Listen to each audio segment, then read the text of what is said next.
Et voilà. Bon, alors déjà, on va faire les premiers tests de son, voir si ça fonctionne. DocMunch, il est connecté. Est-ce que tu peux me dire si le son est bon dans le chat?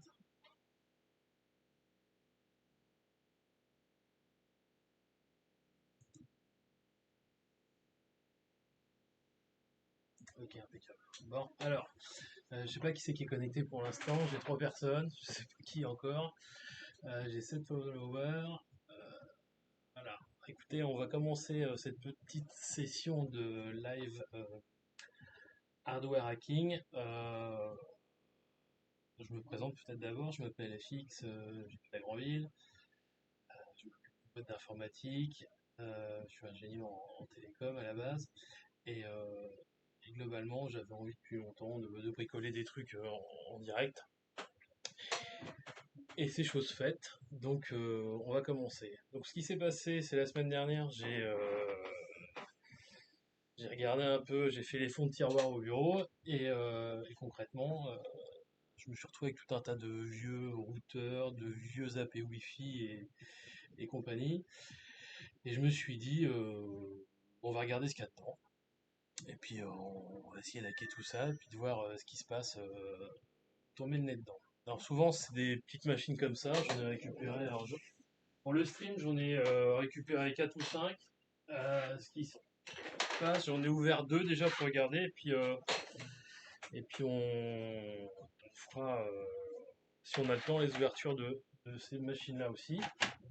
Alors faut que je me bloque le truc parce que c'est un peu chiant le décalage avec la fenêtre de stream. Voilà, c'est plus facile en fait. Vous me regardez sur OBS, ça passe mieux. Donc voilà, concrètement, qu'est-ce que j'ai fait? On les a ouverts, tout simplement. J'ai regardé s'ils démarraient bien.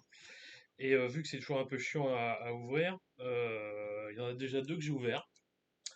Donc le premier qui était tout neuf, qui est un TP-Link TLWR 841N. C'est quoi? C'est un AP Wi-Fi qui fait aussi routeur.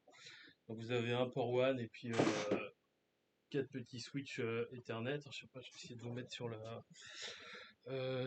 l'établi. Je sais pas si vous voyez là. Ouais, normalement ça va être bon. Donc c'est ça, cette tête-là. Grosso modo, ça ressemble à ça en fait. Voilà. Et donc je l'ai ouvert, j'ai dessoudé les antennes. Qu'est-ce que j'ai fait d'autre? J'ai pas fait grand-chose d'autre. La seule chose que j'ai fait, c'est que vous avez un port UART dessus avec des pinoches qui sont pas soudés. Donc ce que j'ai fait, j'ai pris ça, regardez, et puis je les ai soudés sur la carte mère pour pouvoir me brancher dessus. Donc concrètement, ces machines-là, ces routeurs-là, ce qui se passe, vous les branchez sur le réseau, et puis ils ont sans doute, ils ont souvent une adresse IP par défaut ou un bout de DHCP. Vous branchez une machine sur le réseau, vous branchez ce routeur-là, vous récupérez une adresse, vous allez sur l'interface d'administration en mode web, et à partir de ce moment-là, vous pouvez faire la conf et tout ça. Bon. Jusque-là, pas de souci particulier. Euh, L'idée que j'ai eue, c'est de me dire, bon, tout le monde sait que toutes ces machines-là sont hackées de tous les côtés, qu'elles sont jamais mises à jour, que c'est de la camelote, c'est pas Jojo.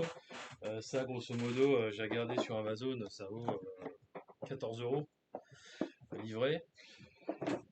Bon, on va regarder un peu ce qu'elles ont dans le ventre. Concrètement, euh, je les ai pas encore branchées sur le réseau, je les ai juste ouvertes, je les ai pas alimentées, je vais les alimenter.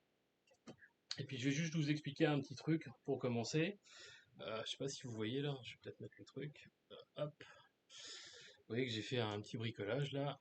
Et surtout, j'ai branché ce qu'on appelle un FTDI, un FTDI. Un FTDI, c'est quoi? Concrètement, c'est un adaptateur USB qui va être capable de modifier, de faire communiquer le port USB avec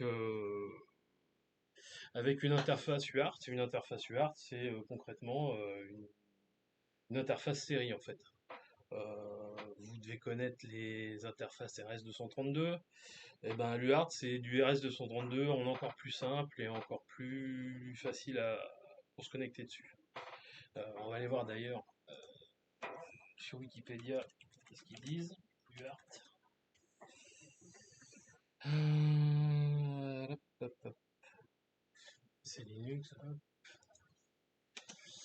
On va voir ce qu'ils disent pour l'UART sur Wikipédia. Donc une interface série, j'ai déjà donné. Voilà. Une interface série, c'est quoi? Concrètement, vous allez avoir deux fils. Un fil pour envoyer les données, un fil pour recevoir les données. Et tout ça en mode série. C'est-à-dire qu'on va avoir un fil et puis envoyer des impulsions dessus. Euh, des impulsions que vous trouvez là, en fait, hein, tout simplement.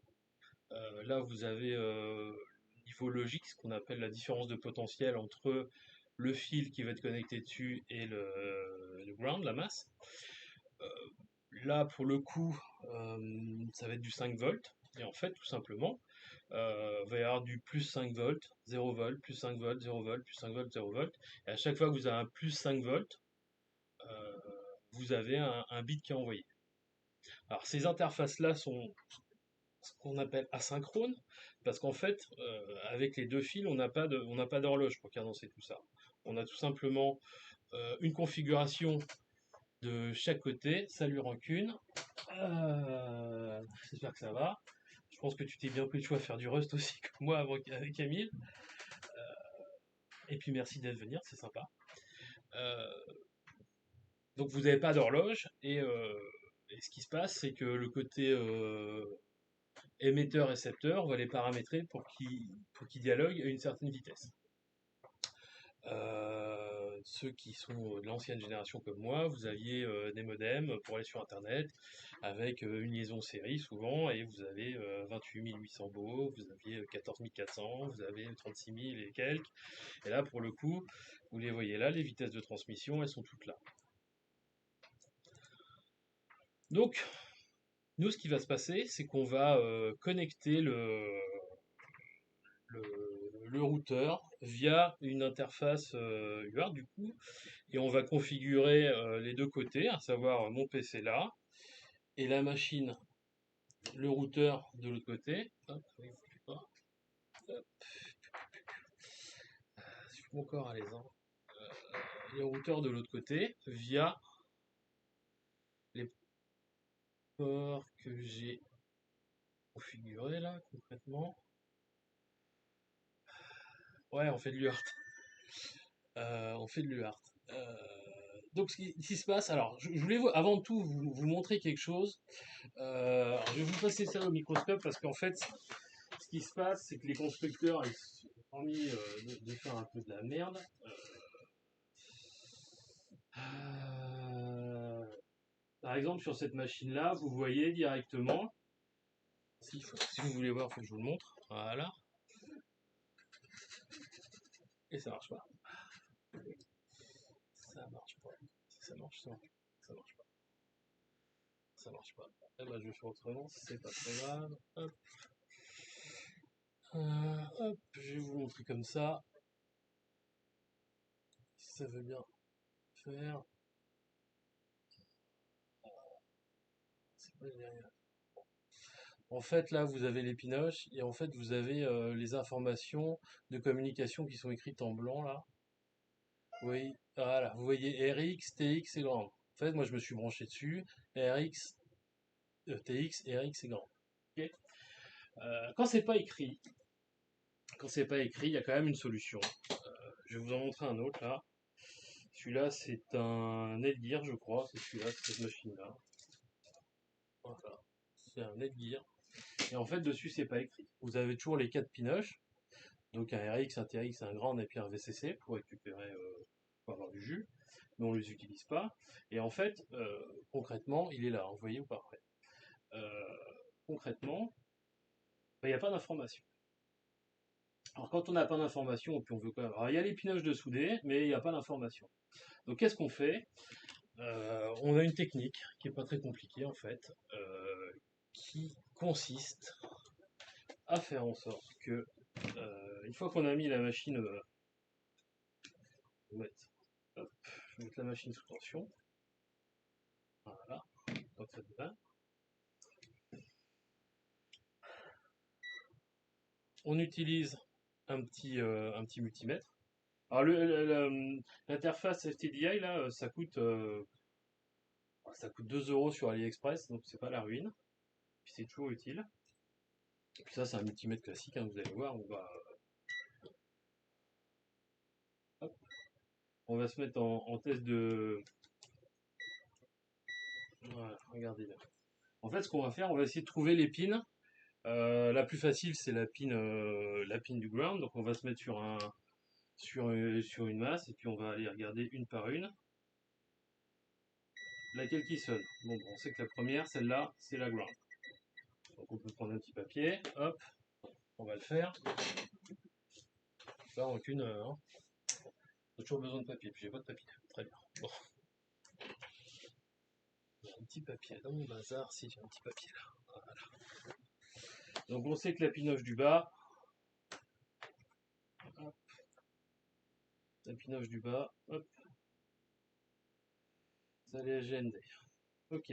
Maintenant, ce qu'il faut, c'est que on trouve la pin RX et la pin TX. Alors on va essayer de faire autre chose. On va se mettre en voltmètre. Puis on va regarder déjà s'il y a de la tension entre la première. Là, je sais pas si vous voyez, non, vous voyez pas. Hop, on va se mettre là comme ça. On voit que là, il y a 3 volts 3. D'accord. La deuxième, on a 3 volts 3. Et l'avant-dernière, on a 3,31, 3,31, 3,31.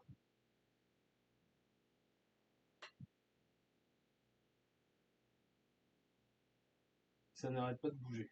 Voilà, c'est fixé. Celle-là, c'est aussi. Je pense que tiens, on va faire ça. Voilà.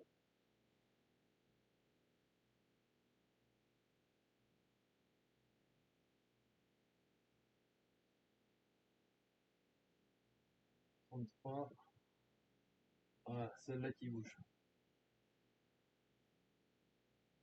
En fait, celle qui bouge, c'est celle qui envoie des informations. Voilà. Ça bouge quasiment pas. Donc on peut imaginer que l'avant-dernière, ça peut être RX, la réception. Celle du dessus, TX, l'émission. Et la dernière, la VCC. C'est comme ça. Je ne suis pas beaucoup préparé, hein, donc on va avoir pas mal d'effets de bord. Ce qu'il faut savoir aussi, euh, c'est que vu que c'est asynchrone et vu qu'on a besoin d'émettre et de recevoir des données, ce qui va se passer, c'est qu'on va inverser les fils. Le fil qui fait émission d'un côté va aller sur la réception de l'autre, et le fil qui va faire la réception d'un côté va aller sur la transmission de l'autre. Ok, c'est ce que j'ai fait là pour le TP-Link.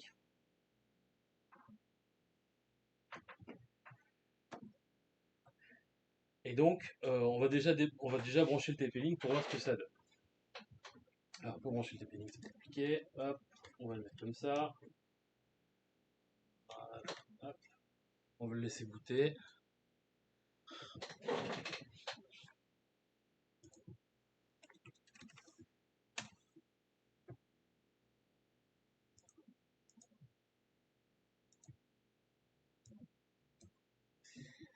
Hop, et on va mettre le PC. Alors pour ceux qui sont sous Windows ou ceux comme ça, il n'y a pas de souci. J'ai utilisé Putty. Putty, c'est un client de terminal qui sert quasiment à tout le monde à faire du SSH. Et Putty, c'est faire aussi des interfaces séries. Donc moi, mon FTDI, il est connecté en USB sur mon PC sous Linux. Sous Linux, un device en USB, ça s'appelle DFTTY USB 0. Et donc, quand je me connecte sur ce device-là avec un terminal, je vais récupérer les informations qui sont envoyés par l'interface UART du routeur, de manière complètement passive. Et je vais le redémarrer. Pour le redémarrer, il faut le débrancher. Vous allez voir. Et regardez ce qui se passe. Je sais pas si vous voyez bien dans le chat. Et le chat, c'est à chaque fois qu'il y a quelqu'un qui se connecte. Je sais pas si vous voyez bien ce qui se passe là. Hop. Ça, c'est mon petit mec qui fait du bruit. Voilà. Et donc là, hop, on est connecté directement dans le routeur. Donc là, il y a toujours l'interface web qui est chargée par le système. Il va démarrer tous ses services, il va démarrer ses cartes réseau, il va faire comme s'il était allumé de manière complètement normale. Sauf que là, on peut interagir directement avec le Linux qui est embarqué dans le système. Bon, à partir de ce niveau-là, qu'est-ce qu'on peut faire? Alors, il y a quelque chose que je ne vous ai pas dit non plus, vu que mon microscope fonctionne pas et que j'ai un peu peur de débrancher le bazar, vu que j'ai mis 2 heures à tout démarrer et que ça a planté tout le temps, je vais vous montrer quand même un peu la... je vais quand même vous montrer quand même la tête que ça a, avec l'établi là, hop, comme ça marche ça? Non, ça marche pas. Comme ça, donc, de manière classique, sur le côté, bah, vous avez tous les ports Ethernet avec un peu Twitch qui s'occupe de la partie LAN, dans le langage routeur. Vous avez le connecteur bleu là qui est le côté WAN, dans le langage routeur. De ce côté-là, vous avez toutes les adaptations d'impédance. Aucune, je me souviens du cours. Hein. Et après, vous avez toute la partie électronique de la machine. Dans cette partie électronique, qu'est-ce qu'on va retrouver? Je vais prendre ma petite danse. La première chose, c'est ce petit circuit intégré là. C'est une EPROM. Et dans cette EPROM là, vous allez avoir tout le firmware de la machine. D'accord? Ça serait un peu comme si vous aviez le disque dur d'une machine. Voilà. Les informations sont là-dedans. Vous avez votre file system, votre noyau Linux, etc., etc. À côté là, je ne sais pas si vous voyez, vous avez le cœur du système, c'est un SOC. Et dans ce SOC là, bah, vous allez retrouver quoi? Votre microprocesseur. Vous allez retrouver toutes les interfaces d'entrée-sortie avec les PROM, avec la mémoire, avec la partie réseau, avec la partie Wi-Fi, qui est gérée directement par le SOC. C'est comme si on avait au sein d'un même circuit intégré tout emballé. Vous voyez un peu comment ça, un NUC, les NUC Intel, vous avez une machine avec tout dedans, bah, vous rajoutez un disque, ça serait un peu comme si vous aviez les proms qui seraient là, vous rajoutez une barrette de mémoire, et puis c'est ça, c'est le dernier pavé qu'il a. Ça, c'est une petite SD-RAM qui est directement connectée sur le SOC aussi. D'accord? D'ailleurs, vous avez même... Voilà. Tout le reste, c'est pas super intéressant. Ça, c'est la partie, je sais pas si vous voyez là. Oui, il n'y a pas que mon bazar devant. Tout ça, c'est la partie alimentation avec le filtrage et du filtrage, etc. Et voilà. Bon. Le SOC, on va quand même aller jeter un œil parce qu'en fait, c'est relativement intéressant. Je sais plus où je l'ai mis. Il est là. Il est là. On va faire un petit copier-coller.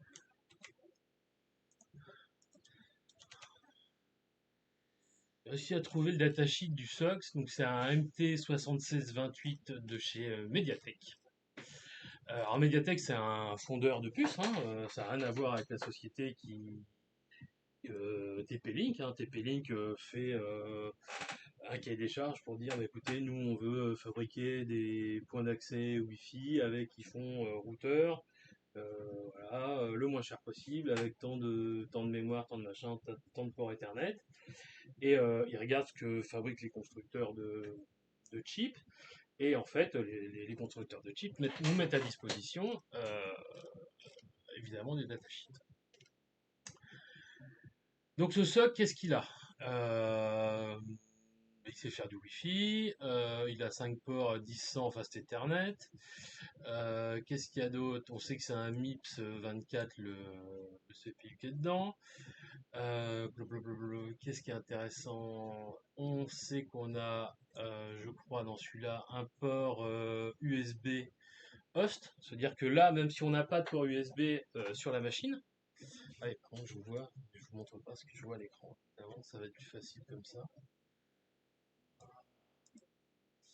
J'ai perdu mon flux là.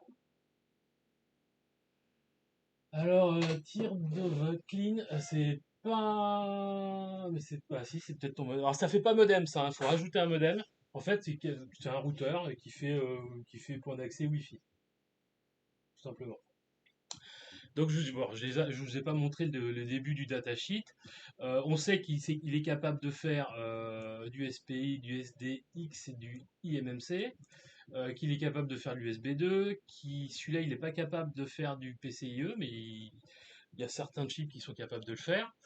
Qu'est-ce qu'il y a d'autre? Il fait de l'I2C, du SPI, de l'UART, on a vu. On peut faire du JTAG et on peut faire du GPIO. D'accord?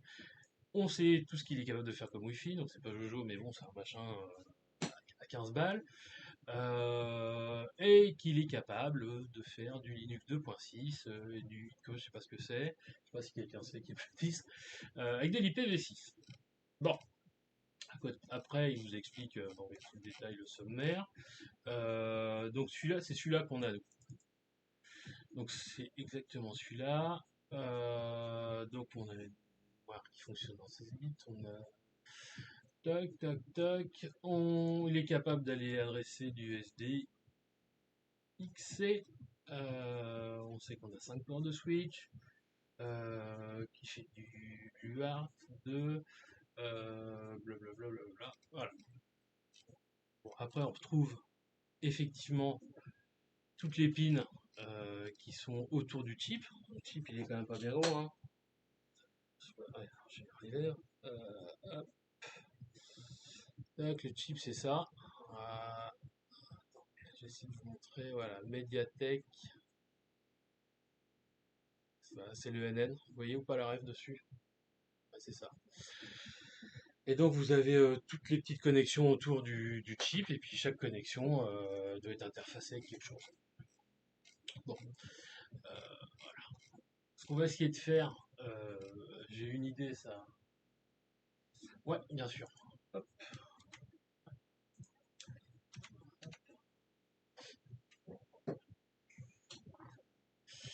Donc après, Recune, tu m'arrêteras si je me trompe.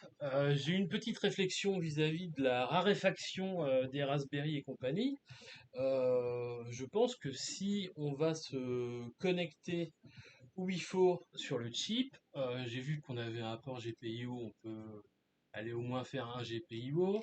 On a un USB host, on peut sans doute aller se connecter dessus pour brancher un port USB femelle et regarder après tout ça comment ça fonctionne sous Linux. On va essayer de faire ça la semaine prochaine.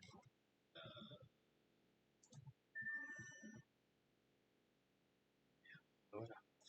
Bon, on est toujours connecté dans notre Linux là.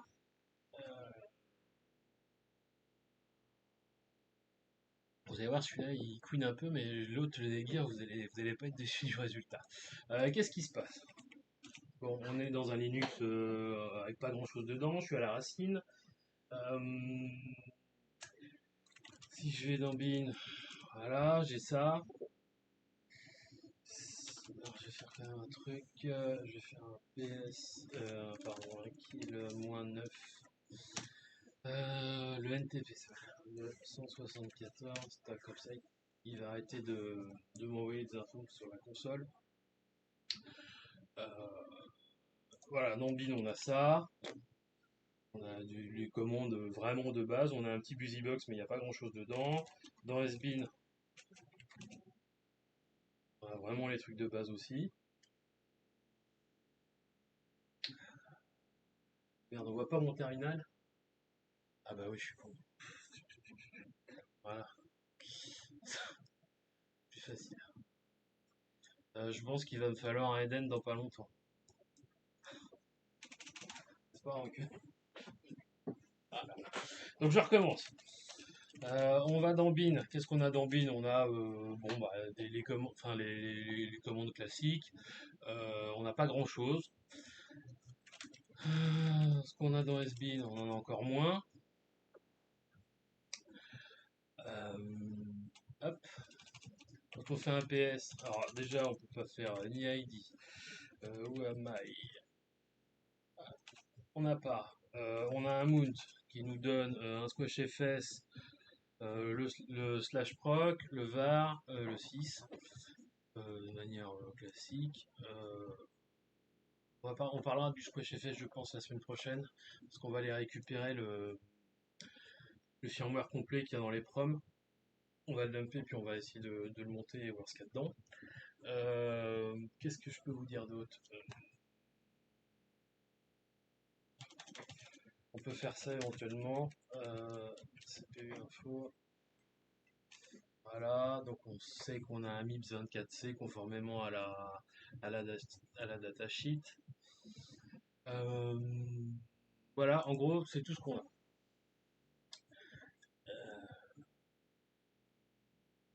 L'idée du truc, bon, déjà, on va essayer de faire un truc déjà. On va le brancher sur le réseau. Hop, là.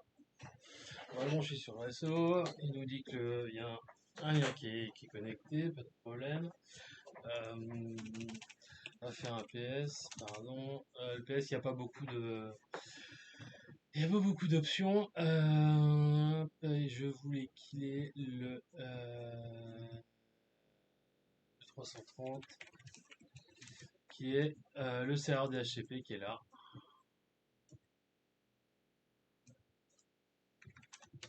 Comme ça au moins, vu qu'il est sur le même réseau que tout le monde, s'il y a quelque chose qui arrive, il va pas se pencher dessus. Voilà. Qu'est-ce qu'on a comme process qui tourne? On a des mauvais DNS qui essayent de se connecter, des no IP DNS qui essayent d'envoyer des infos. On a l'UPnP sur. Je sais pas pourquoi il y a autant de process UPnP. On a un. Il est parti mon DHCP? Oui, c'est bon. On a plein d'UPnP. Et on a un serveur Dropbeer là qui sert de serveur SSH. Bon, sachant qu'on a quand même pas grand chose à se mettre sous la dent, j'ai été regarder et on a du BusyBox qui est compilé pour cette machine là, enfin pas pour cette machine là, pour cette archi là. J'ai été le télécharger et je vais mettre une adresse IP sur la machine, enfin sur le routeur.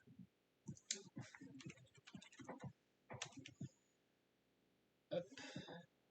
Je vais le mettre sur le bridge, je crois. Ouais, sur le bridge, 0.1. Et je vais lui mettre une config BR0 192 168 10. Je sais pas, 120.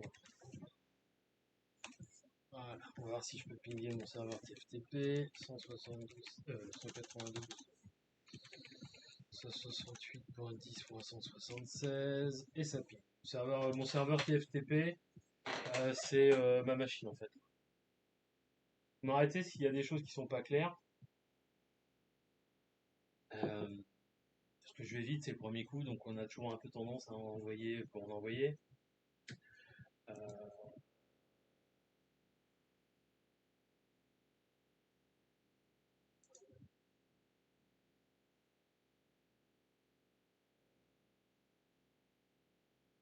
Fait de connexion réseau. Je sais pas si ça lag ou pas.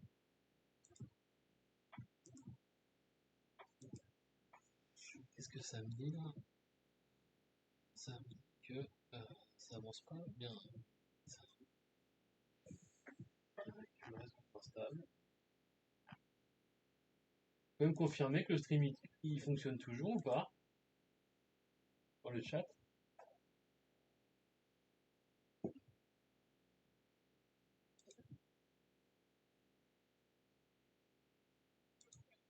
Ah, ok. Bon. Ok, ça marche. Bon, bah, désolé, je sais pas ce qui s'est passé. Il y a sans doute un petit problème de flux. Et qu'est-ce qu'il me dit? Je vais même vérifier.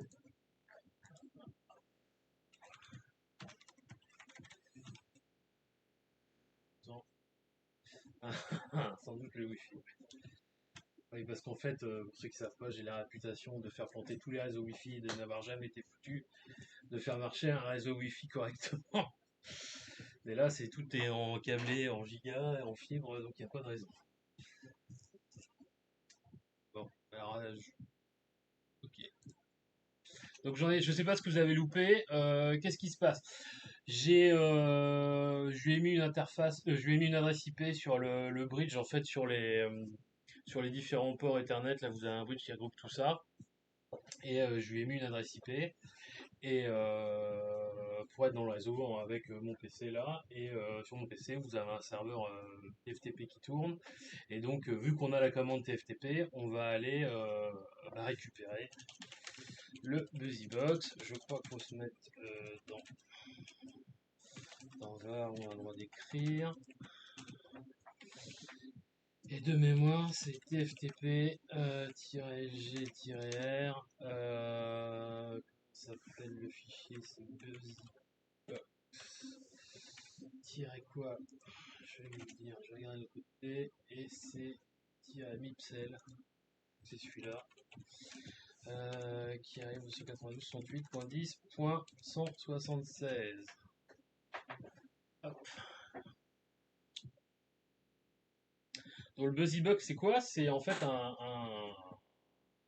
un programme qu'on retrouve souvent sur les plateformes embarquées qui regroupe dans le même binaire tout un tas de commandes ou de binaires. Je faudra demander à qui il faut, comment c'est foutu. Globalement, c'est un peu une espèce de couteau suisse et vous avez toutes les informations, enfin tous les utilitaires nécessaires pour fonctionner correctement. Donc mon BusyBox, il est arrivé là, vous le voyez. Je vais le mettre, je vais le rendre exécutable. Hop, BusyBox, et je vais l'exécuter. Voilà. Donc du coup là, on a beaucoup plus de fonctions. Euh,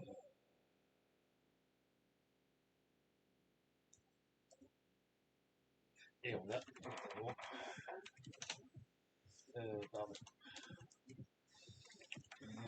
là.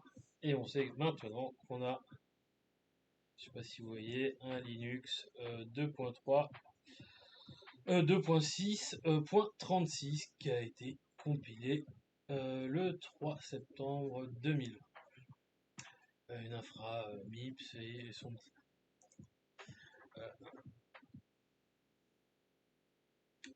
Pour cette machine-là, on va s'arrêter là. Concrètement, qu'est-ce qu'on va faire la semaine prochaine? On va récupérer en SPI, on va récupérer le firmware qui est sur le EEPROM. On va la télécharger sur le poste Linux. Salut Snake. Et on va regarder comment ça c'est foutu. Ce que je voulais faire aussi, je voulais ouvrir aussi d'autres routeurs pour voir comment c'était foutu. En l'occurrence,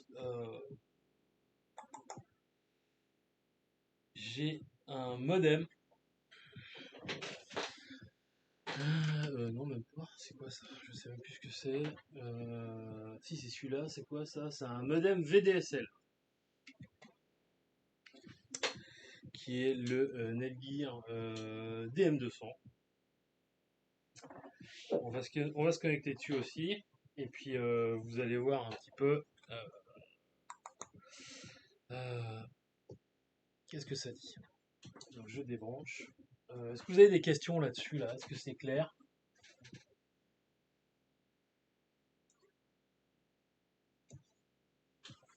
Non, il n'y a pas de questions. Cool. Bon, okay. Toc, donc j'ébranche tout. Hop, hop.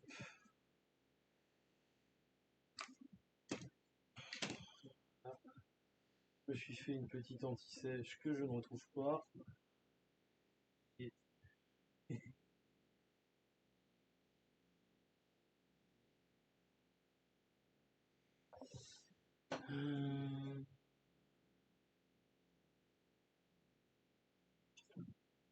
Ah, on va faire autrement. Tac, on va faire ça comme ça.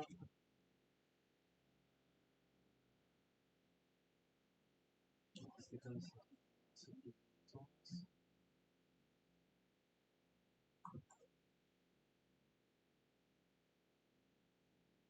Bien parce que je l'ai écrit, puis quand je l'ai pris tout à l'heure avec mes gros doigts, c'est pas très grave. Donc, on va prendre la bonne vieille solution. Il est où mon. Et je voulais vous le faire à l'aide de l'analyseur logique. Et l'analyseur logique a fait un petit coup de Magic Smoke tout à l'heure. Et du coup, eh ben, il va falloir attendre la semaine prochaine. Tac. Là, on va se mettre là.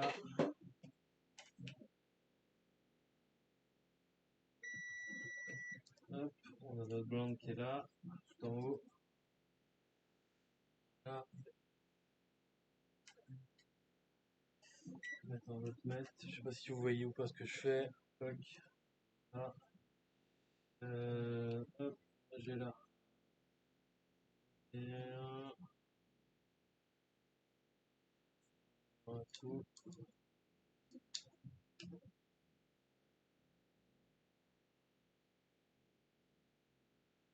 Ça serait bien TX. Hop. Et à mon avis, le dernier, c'est RX. Tac.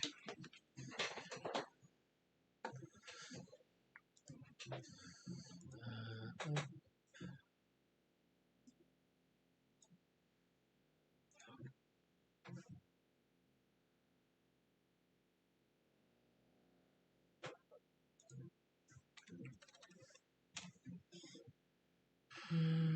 Hop.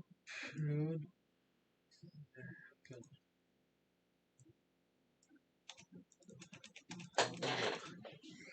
Retour vers C2.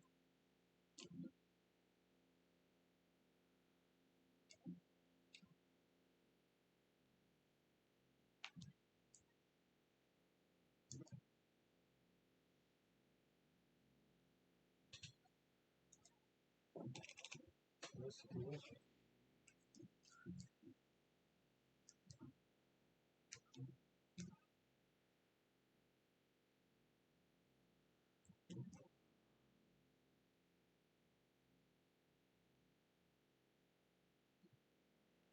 Hop là. Voilà, je repasse sur l'écran du PC. Bah, vous voyez l'écran du PC. Et puis je vais redémarrer. Hop. Et regardez, bah, on a exactement la même chose que l'autre. Et puis on a un petit Linux qui boot.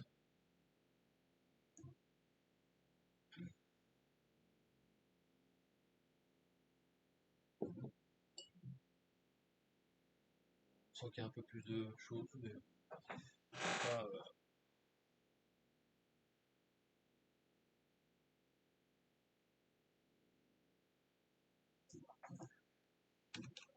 voilà. Bon, alors je vous ai pas dit non plus, hein, sur l'autre, sur le TP-Link, il n'y a pas de compte route, il y a juste un compte admin, mais qui doit être en zéro comme le route. Je pense. Je vais pas vérifier, il faudra que je regarde.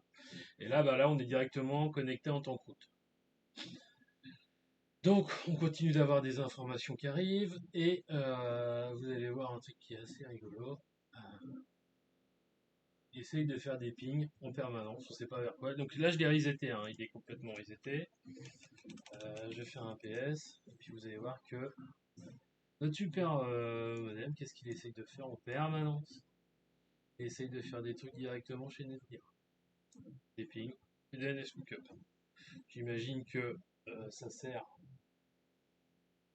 enfin, ça leur sert à bricoler un espèce d'information pour savoir si la machine est connectée tant bien que mal.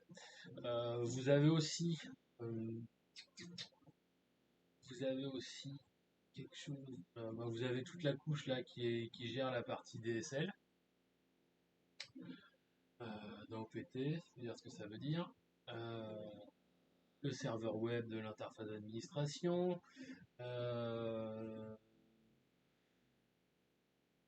le serveur DNS, une cron qui tombe un 6 log. Qu'est-ce qu'il y a d'autre? La partie DSL. On a un Telnet Enable. On a un LAN Port Monitor. Tout ça, c'est dans BinSH. On peut y aller. Voilà.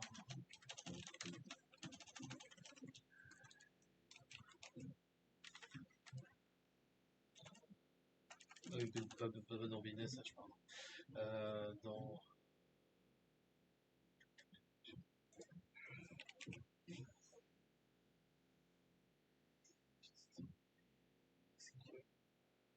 Qu'est-ce que j'ai vu de sympa, moi? J'ai vu, je crois que c'est dans USR SBNetCon. USR.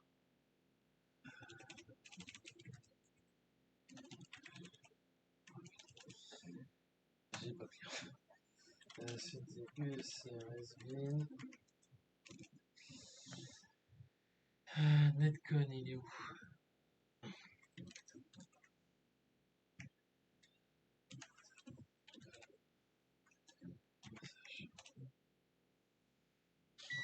C'est ça, regardez ce qu'il essaye de faire.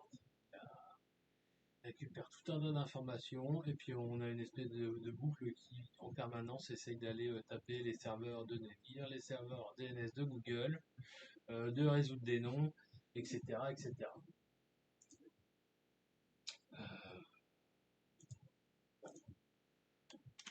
J'ai pas plus d'intérêt que ça pour cette machine-là. Alors, j'ai pas eu le temps de dessouder le capot. On peut quand même aller voir du coup. Slash proc, slash info. Et on c'est un CRX200 et un MIPS 34, donc c'est toujours la même famille. J'ai trouvé le BuzzyBox dessus aussi. C'est pareil, on fait du TFTP et puis on peut récupérer un BuzzyBox digne de ce nom et puis ça travaille sur le truc.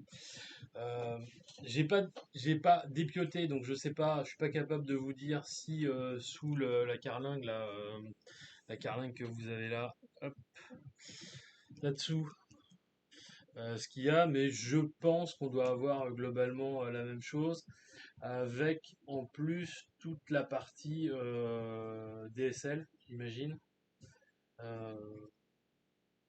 Je sais pas trop comment ça s'enlève ça. Il peut y avoir des trucs à dessouder, j'imagine. Bon, on fera ça pour la semaine prochaine, j'aurai un peu plus le temps pour préparer. Voilà. En gros, on en est là. Ce que je vous propose maintenant, c'est qu'on va ouvrir, je sais pas où je les ai mis, ils sont là. On en a d'autres qu'on va dépioter ensemble et puis on va partir de zéro. Je coupe ça, hop.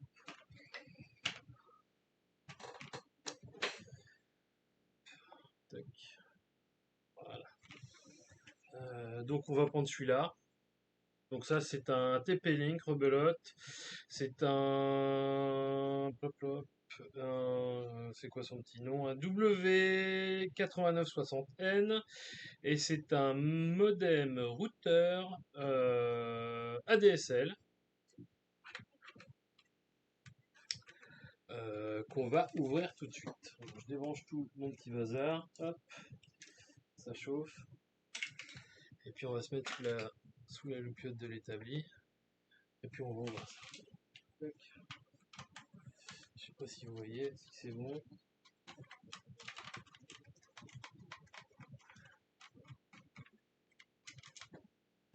Voilà.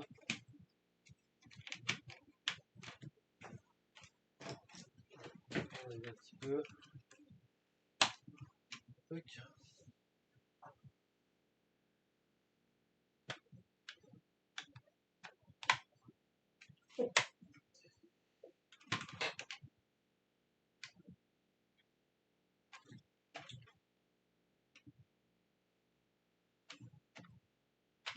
Le champ ouvrir.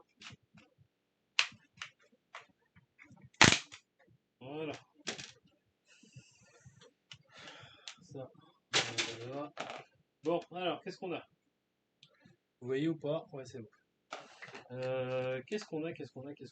Bon, il est un peu plus gros par rapport à l'autre.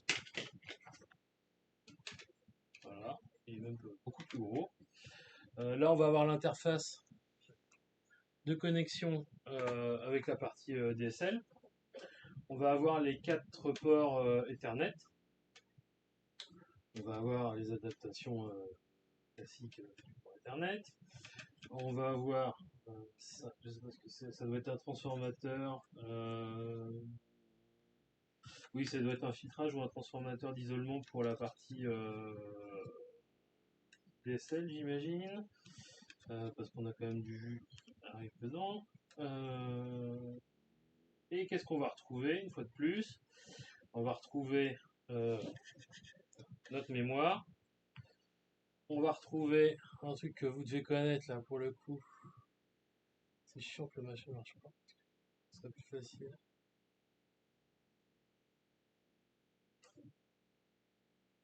Ah, bon, rien du tout.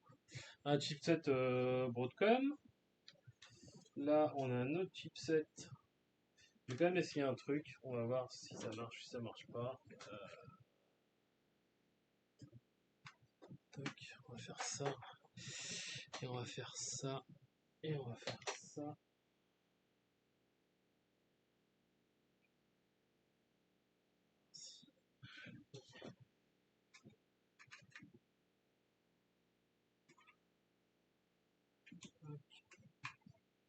Ça veut pas. Ça veut pas. Ça veut pas. Hop, microscope. Ça veut pas. Bon, tant pis.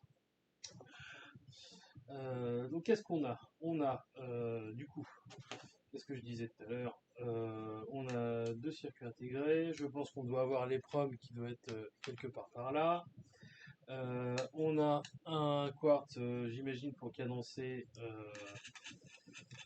le choc, qui est à, on va dire, à 25 MHz, classique. Un peu d'électronique là. Et puis voilà. Et qu'est-ce qu'on retrouve exactement là? Rien. Nos 4 petits ports qui sont là. Vous les voyez ou pas? Ils sont là. Voilà. Ouais, c'est ça. Je pense en dessous de ligne aucune. Nos 4 petits ports, nos 4 petits, et c'est des via en fait, hein, pour aller récupérer notre interface UART. On a les petits pigtails qui sont là pour le Wi-Fi. On va les enlever. Ils sont soudés en plus. Donc on va les dessouder vite fait. Tac. On va les dessouder vite fait. Puis on va ressouder rapidement un JTAG. Pas un JTAG, un UART. Alors je peux peut-être essayer de vous trouver la ref.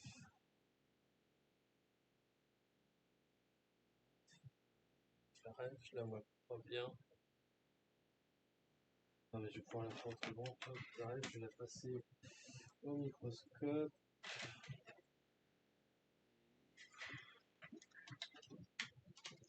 Je dessoude d'abord. Hop, une fois que ça sera dessoudé, on sera peinard. Je vais pouvoir prendre la carte mère. Hop. Ça chauffe. Ça sera pas.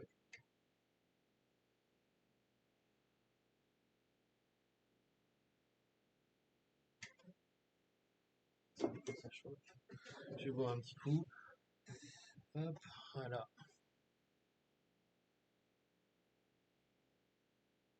Ouais, je disais sur le TP-Link, là on va voir si on peut pas aussi simplement que ça aller gratter un peu euh, les, les pistes et puis voir si on peut aller souder un port USB. J'ai vu qu'on pouvait aussi mettre du XSD, voir si on peut aller interfacer ça avec un petit port pour lire une carte SD. On a un GPIO, voir ce qu'on peut, si on peut allumer ou enfin qu'est-ce qu'on peut faire avec ce GPIO là. Et puis regarder un peu si ça peut faire des petits miracles. Je me pose une question, Rancune, tu vas pouvoir me dire, tiens, euh, si en UART, est-ce que je peux aller envoyer des informations, par exemple, je mets un Arduino, est-ce qu'en UART, il peut aller piloter Si mon Arduino il écoute l'UART et qu'on déclenche des actions vis-à-vis de la réception de l'UART, est-ce qu'on peut aller de l'autre côté, aller démarrer des GPIO sur un Arduino? Et du coup, aller alimenter par exemple des relais ou des capteurs ou des choses comme ça.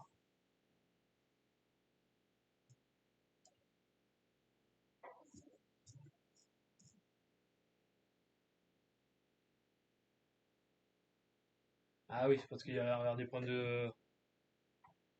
Ah, t'en avais parlé de ça l'autre jour. C'est-à-dire qu'on va avoir des différences de niveau, c'est ça?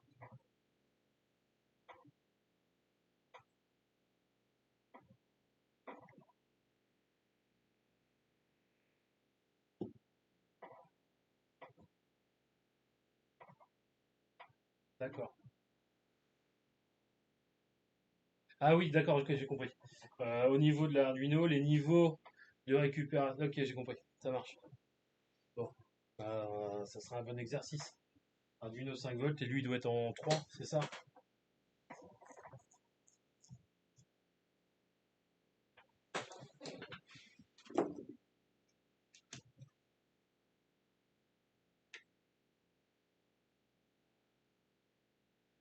Sur beaucoup de chips, c'est 3.3, ouais. Et on fait ça avec quoi, du level shifting? C'est-à-dire qu'il faut repasser par un truc intermédiaire ou hop, il y a des, il y a des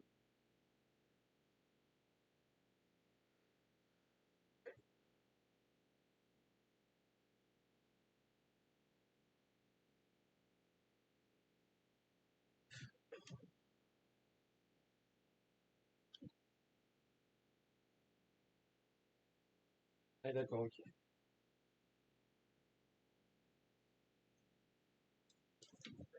C'est bon. Attends, je vais aller voir le lien.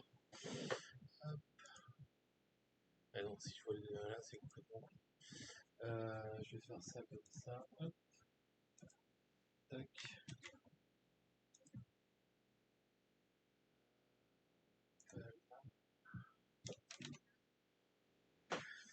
Convertisseur de niveau 3.5, d'accord. D'accord, ok. Donc ça s'intercale. Ok. On va dire convertisseur de niveau bidirectionnel permettant de raccorder un appareil 3 volts à un appareil 5 volts. Donc ce qui va sortir de l'UART du routeur, tu vas le mettre sur l'UART de l'Arduino. Et à partir de ce niveau-là, les niveaux sont compensés et ça peut discuter.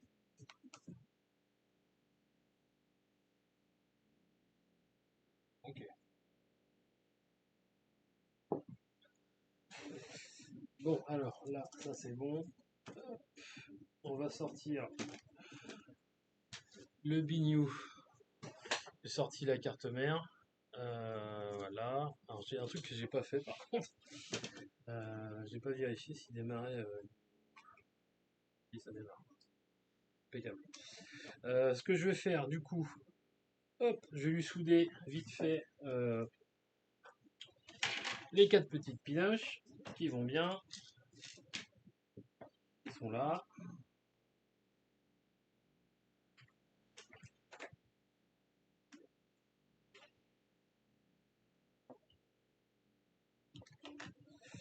Mettre ça là, établi comme ça.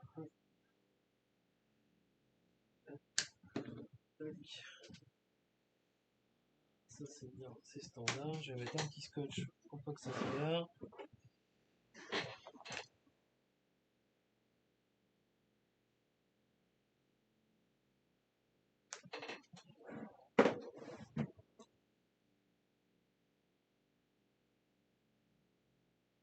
Ça c'est en direct, hein, j'ai pas fait. Hop,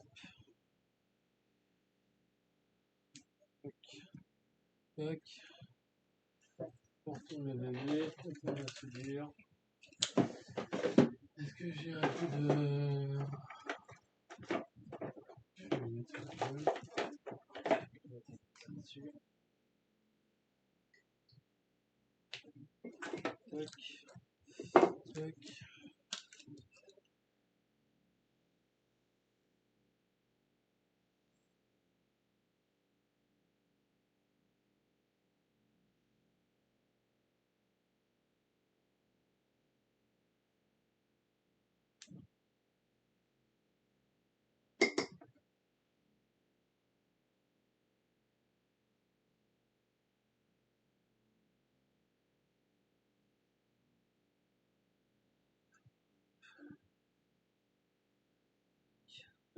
Et ici, vous voyez ce que je fais. Voilà. Voilà. C'est sous un coup de traviole, mais ça va faire le job.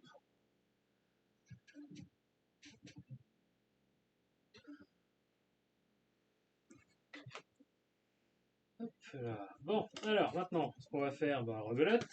Je pense que si j'avais eu l'analyse, ça aurait été un peu moins chiant. On va faire l'ancienne. Hein. On va retrouver nos. Essayer de trouver nos différents niveaux logiques.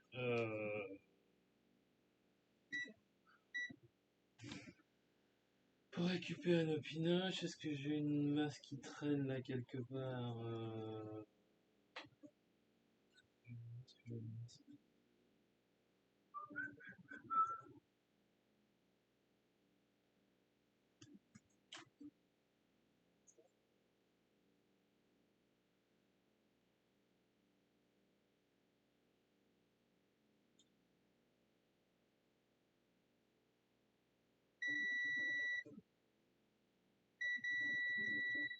Bon, on a une qui est là, c'est la ground, ok.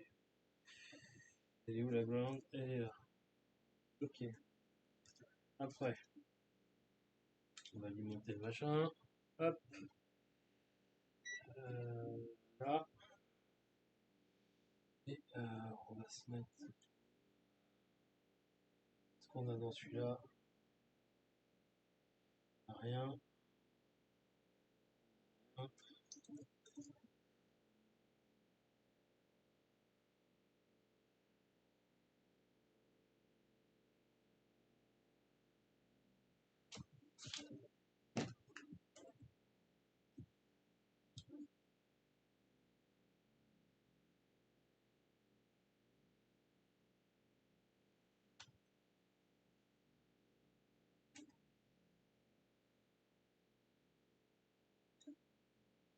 Bon, la masse, elle est peu. Rien. J'ai rien. Il n'y a rien. Ah, si j'en ai un. Ah, si, il fallait qu'il démarre. Là.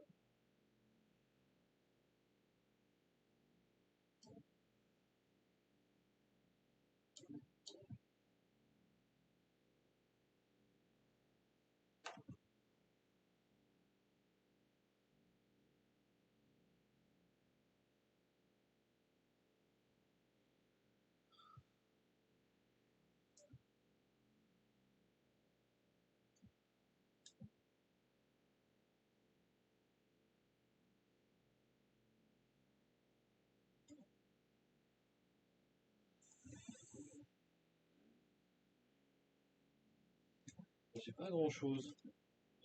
J'ai pas mémoire. Et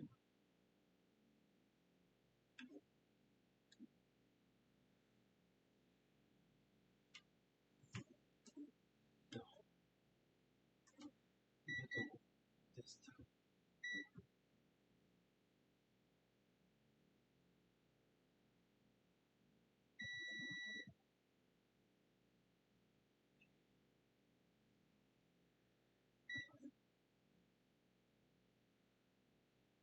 Ah, ça y est. Ah, non, c'est pas bon. J'ai 41 millivolts. 45 millivolts. Là, j'ai rien du tout.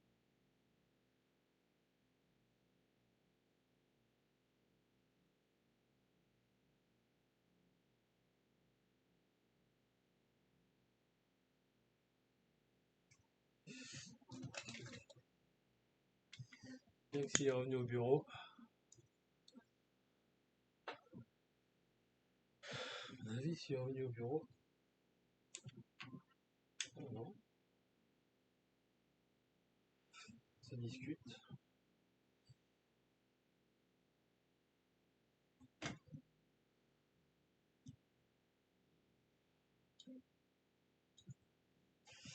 Alors, qu'est-ce qu'il pourrait faire que j'ai pas les niveaux? Ah non.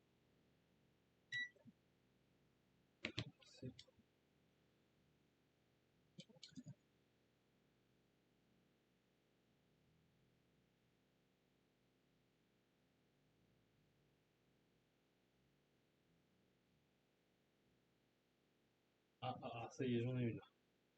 Là, j'ai un moins 3 volts. D'accord.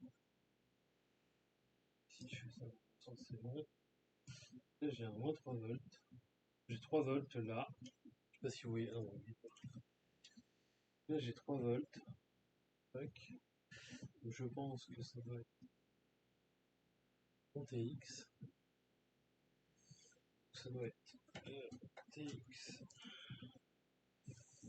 Donc je vais mettre mon RX. Tac. Parce qu'il faut toujours inverser. La masse. Et mon RX. On va essayer comme ça, puis on va aller voir. Tac.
Trois volts.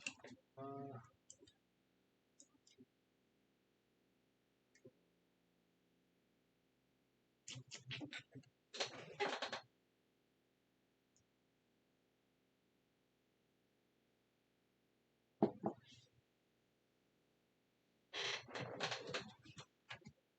Tricher un petit peu.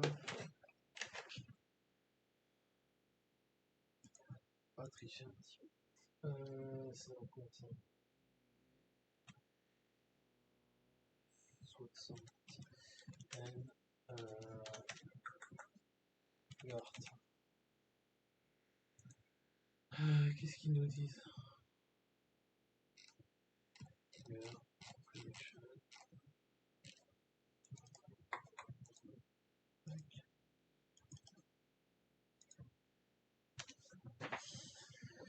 Donc c'est bien, c'est bien une version 4.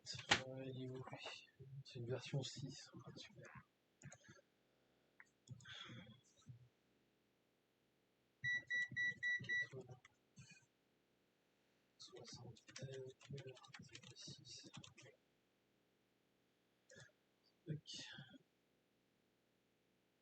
Qu'est-ce qu'il nous dit?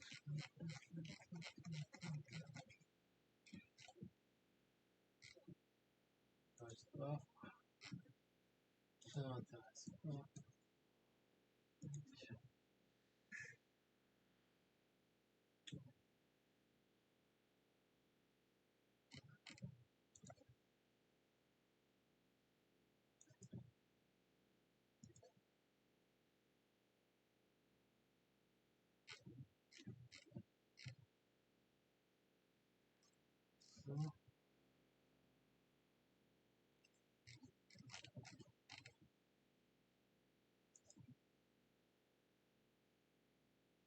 Pas ça que j'ai.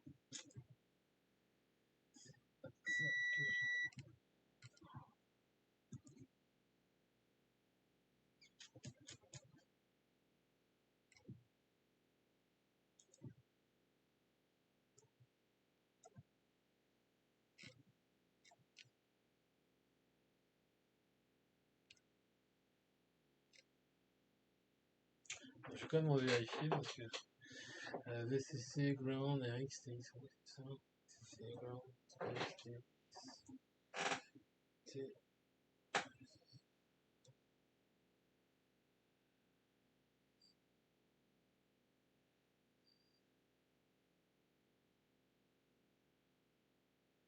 Je vais dire Ground qui est là.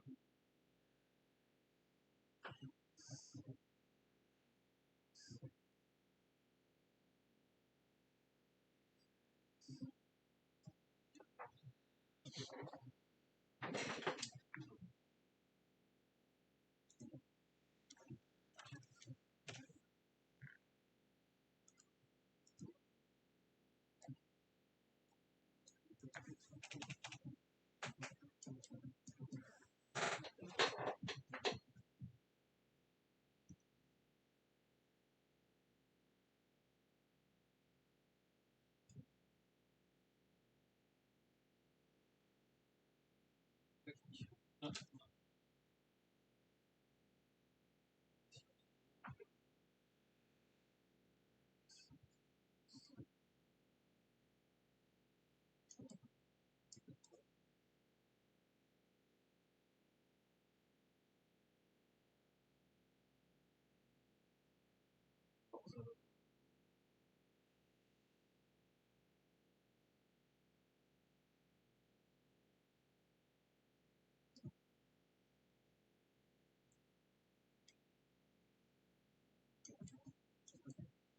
bon.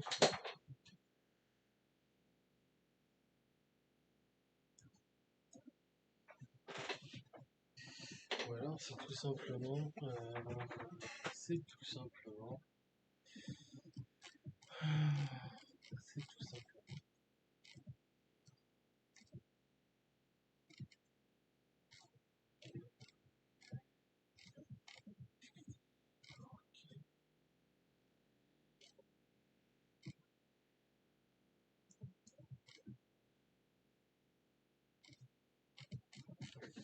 Je vais quand même revérifier le niveau parce que j'ai un doute. Tac, tac.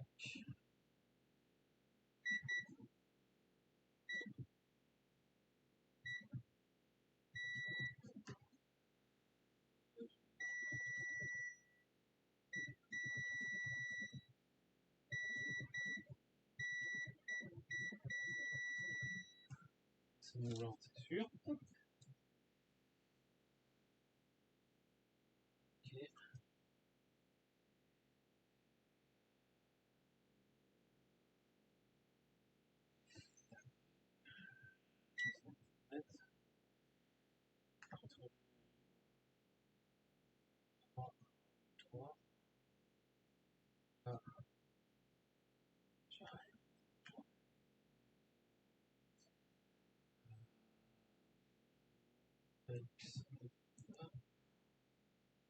Et mon TX de l'autre côté.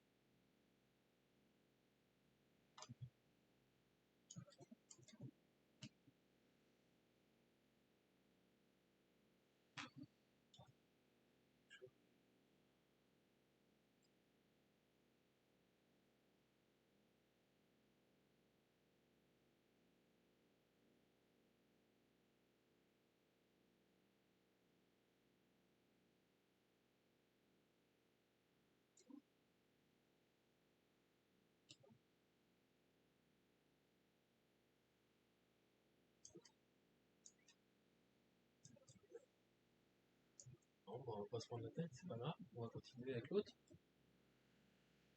On fera des devoirs à faire. Et quel est le dernier? Le dernier, il est où? Il est là. Le dernier, c'est un D-Link aussi, hop, qui est un DSL 3782. DSL 3782. DSL 3782. C'est ça. DSL 3782. Tac, voilà le bestiau. Il y a deux vis sur le côté.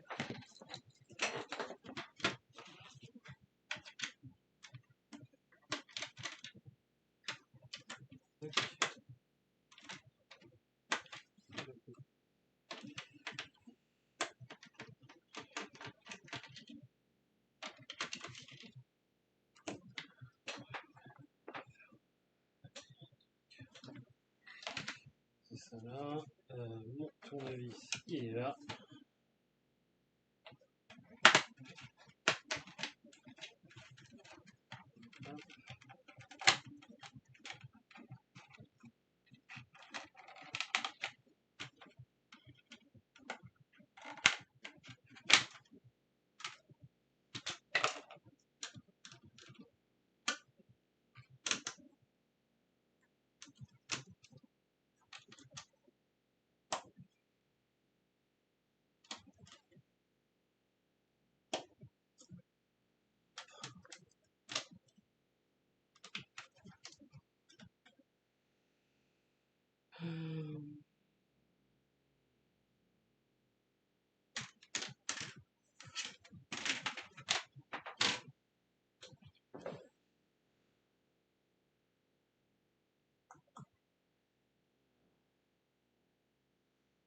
Toute la partie qui nous intéresse, elle est là. Je sais pas si vous voyez. On a rebelote. Faut le mettre dans le bon ordre, dans le bon sens normalement.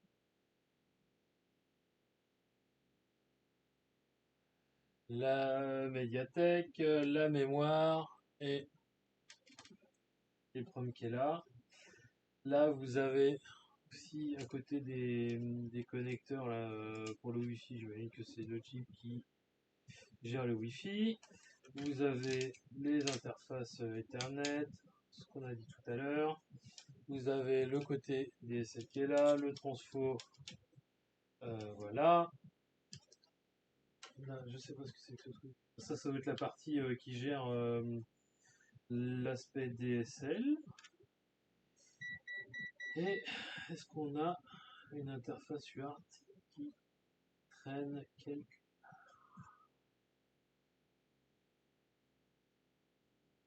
à vue de nez?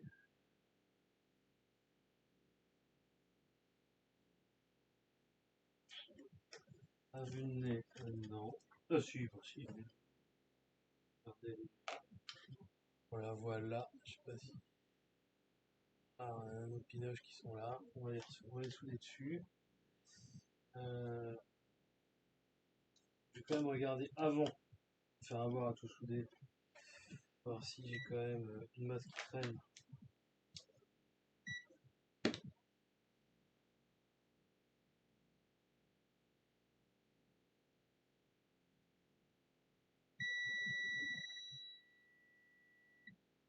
Ok, on est là. Ok, et je vais y monter pour voir ce que ça dit.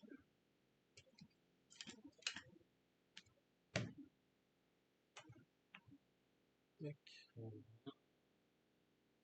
voilà.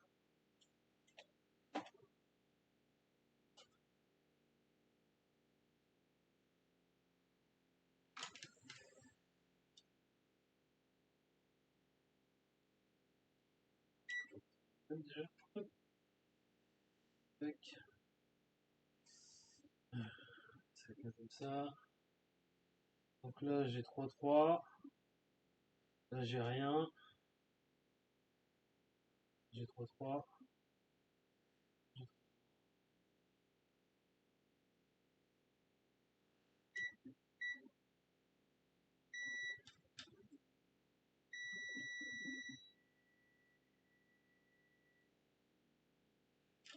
Pas bizarre comment ça.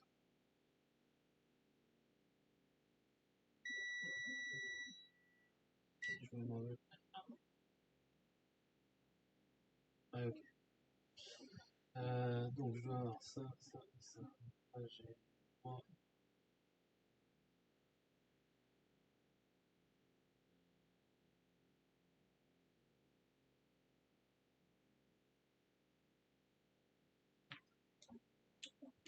Tac. Là je vais faire la soudure. Hop. Récupérer ça. Je sais pas ce qui se passe.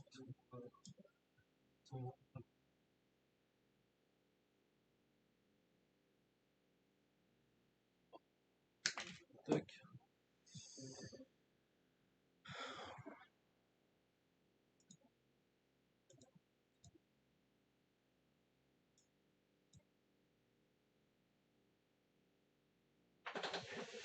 Ah oui, ma call. Ah ouais, mais attendez, je vous ai pas répondu parce que j'avais un truc. Ouais, ma call, on a un PDP 11. Ouais, c'est ça, exactement. Il est là. Et là, pour être honnête, je m'en sers pas tous les jours. J'ai joué pas mal avec au début. Parce que ça, on a fait tourner un PSD4 dessus. PSD4, ça. Euh, et je sais qu'il y a Yorzian qui a fait un gros tuto dessus pour voir ce que ça donne. Mais c'est rigolo, c'est sympa à monter.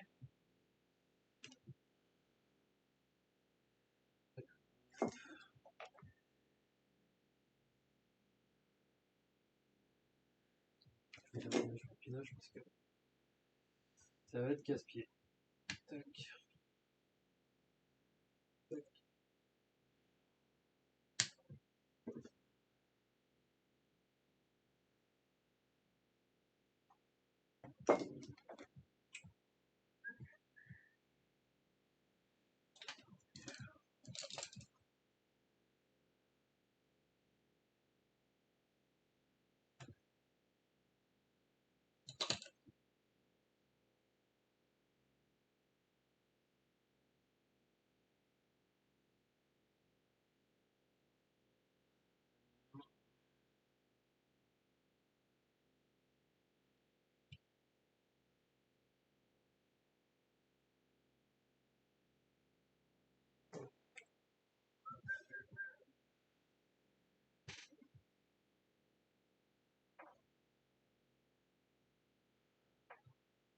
Bah, écoute, ce qui est marrant, c'est que euh, tu peux te connecter. En fait, dedans, c'est un Raspberry qui est interfacé, donc tu as un émulateur et en fonction je sais pas comment ça s'appelle, tu as les interrupteurs dessus, tu as un code octal à déclarer et en fait, en fonction du code octal, ça va chercher telle ou telle image dans l'émulateur et ça démarre le truc. Et en fait, via l'émulateur, tu peux te connecter en telnet dessus et puis tu peux aller regarder tout ce que fait apparemment, c'est une pure image d'époque qui a été restaurée, quoi. Enfin, qui a été récupérée. Et c'est bien plus puissant que les espèces de cochonneries qu'on a vu tout à l'heure avec les 4 commandes Linux qu'il y avait dedans. C'est un vrai baiser, quoi. Comment je vais me connecter là-dessus? On les pattes. C'est pas facile.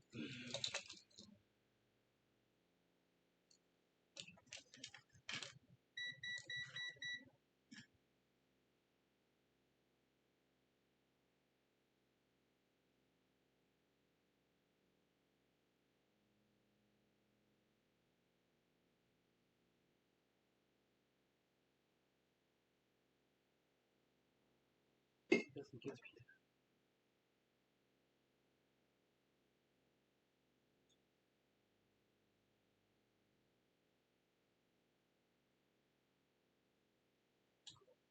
Je vais mettre un coup de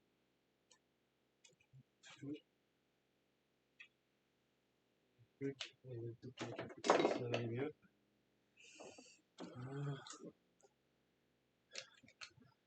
Alors ici, je suis en train de souder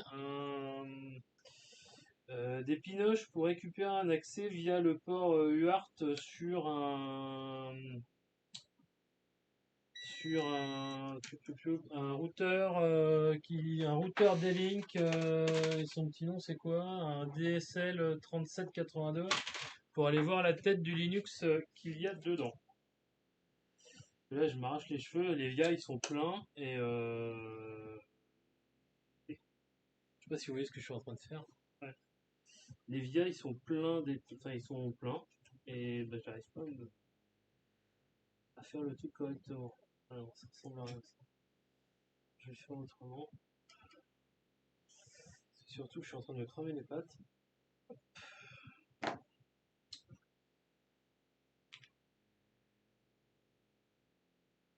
Faire comme ça.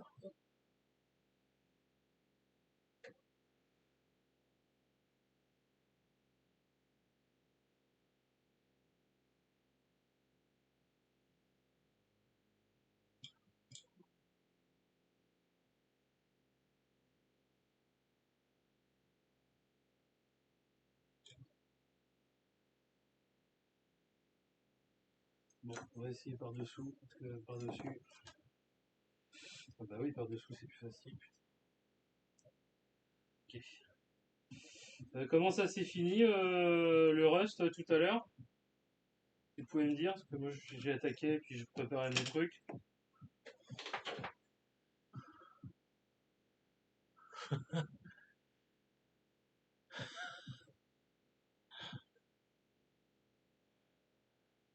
E pour le tweet ou E pour le reste? Ah d'accord, ok. C'est compliqué, hein, putain la vache.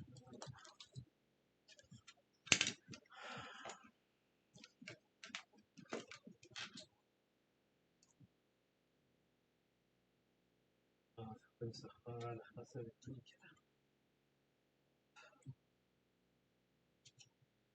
Voilà, et dehors. Hop, je sais pas si vous voyez ce que je fais. Ouais, c'est faire deux.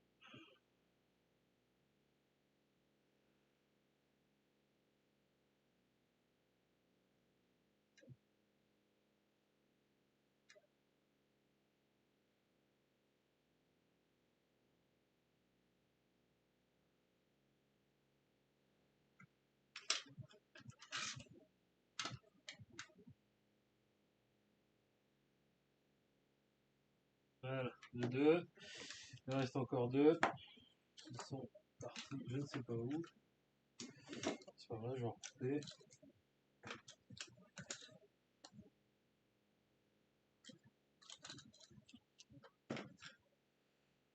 Et si je retrouve.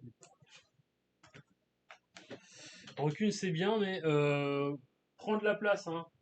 Moi, j'étais envieux de voir que tu avais, je sais pas, 30 mètres carrés. Bah, c'est bien, 30 mètres carrés. Moi, j'ai 9 mètres carrés. C'est toujours trop petit, en fait. C'est toujours mon truc. Où est-ce que j'ai mis mes pinoches? Où sont mes pinoches?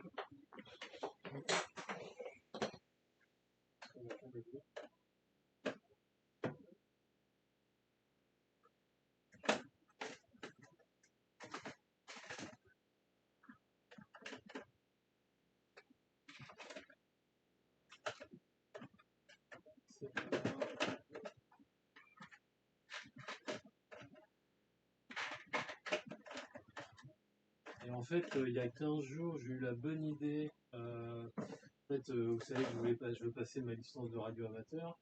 Et en fait, le Radio Club de Grandville, où je suis, fermait ses portes. Et, euh,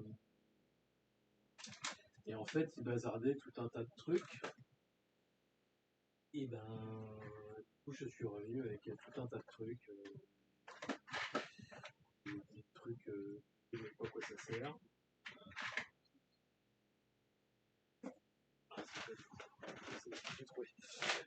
J'ai récupéré, vous recule, je pense que qui c'est qui est radio amateur, c'est McCall, je crois. Ouais, on n'a pas que des... Voilà, Madame Fixou et Madame Rancune, à mon avis, c'est même combat, hein.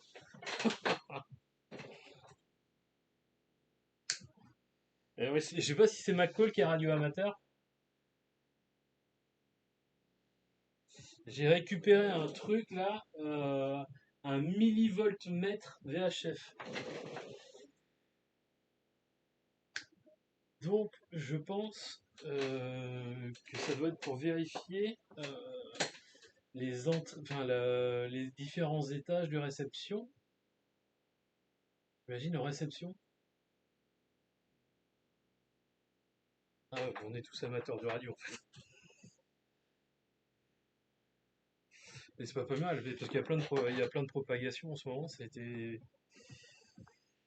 vachement bien. Je sais pas si je peux vous montrer un petit truc là vite fait. Elle est où ma caméra? Caméra, si vous allez peut-être voir ça là. Au fond là, vous voyez ça? Il y a un Yezu.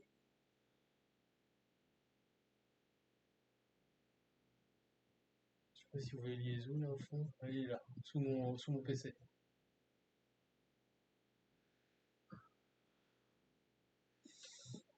Et donc du coup au Radio Club, j'ai récupéré plein de, comment ça s'appelle? des casiers avec plein de composants, plein de machins dessus, il faut que je trie tout. Et vu que vous c'est pas dans les radioclubs, il y a quand même pas mal d'anciens, et ben les anciens ils gardaient tout. Alors moi je pensais que je gardais tout, mais eux, ils gardent tout, de tout, de tout, de tout. Donc j'ai pas fait de difficile. On fera peut-être un live pour montrer un peu les trucs que j'ai récupérés. Euh, Parce qu'en fait, il y a plein de trucs qui ne me serviront jamais. Il y a des pièces détachées Yezu, je crois, qui sont des potentiomètres qu'on doit mettre dans les DK ou des choses comme ça. Et, euh, et j'ai 20 fois la même référence, quoi. Donc si ça peut servir au gizmo ou quelque chose comme ça, je sais pas. Mais autant les donner parce que moi, déjà, je récupère de la place, un petit peu. Et puis, donc ça sert.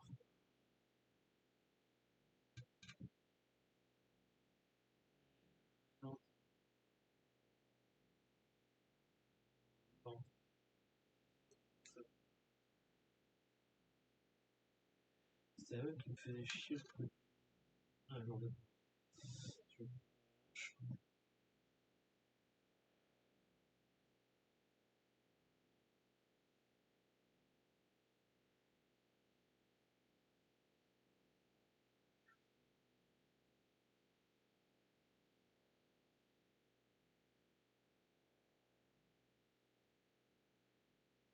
et-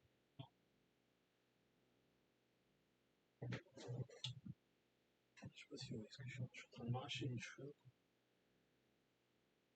Et quelle heure? Ah si, c'est vrai.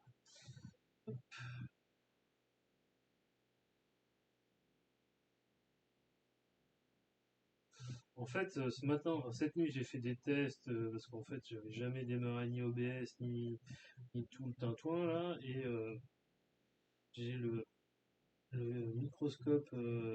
C'est pas un binoculaire là, c'est pas un vrai truc de, c'est pas le vrai truc de ouf, c'est un truc Tomboy là que j'ai acheté sur Amazon. Et en fait, euh, il est capable d'être vu comme une source vidéo en USB. Un coup ça marche, un coup ça marche pas. Et en fait, du coup, j'ai récupéré. Et vu qu'il y avait une sortie HDMI, j'ai récupéré sur Amazon un convertisseur HDMI,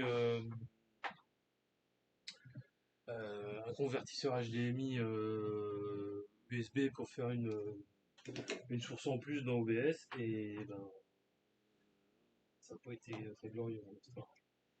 Ça a très bien marché jusqu'à 16h30, mais je pense que ça fait partie de la magie du truc. Bon alors, du coup, qu'est-ce qu'on avait dit? On avait dit que on va récupérer nos niveaux logiques. On va essayer de récupérer nos niveaux logiques. Est-ce que j'ai une masse là? Vous voyez un peu ce que je fais ou pas? Ouais. Donc j'ai mis mes pinoches là, elles sont là. J'arrivais pas à me mettre de l'autre côté. Je sais pas comment s'il y a un sens là. Donc je me suis mis de l'autre côté. C'est pas très joli, mais c'est pas grave. Euh, je récupère une masse qui doit être. Là j'en ai une.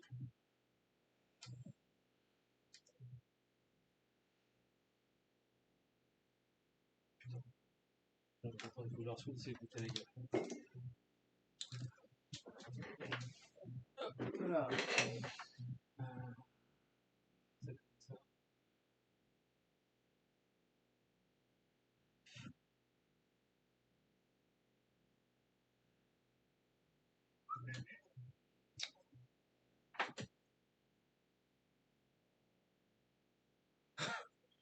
Bon, je crois que la pastille, elle est de l'autre côté, j'ai déjà niqué la pastille. Ah ouais, c'était le truc. Hop, on recommence. Hop, dessus. Hop, on recommence.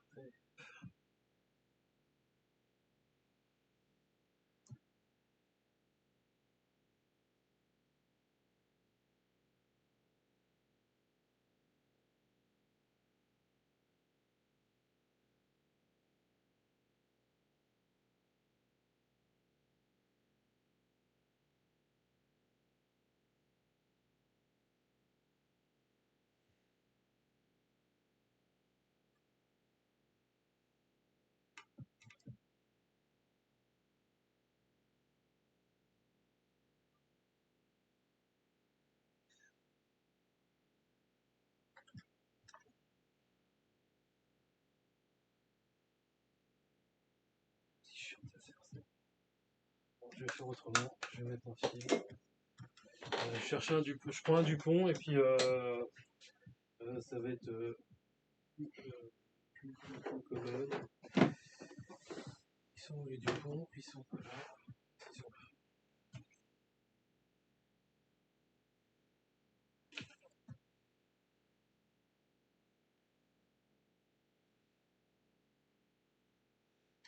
Bon, ça devrait se passer.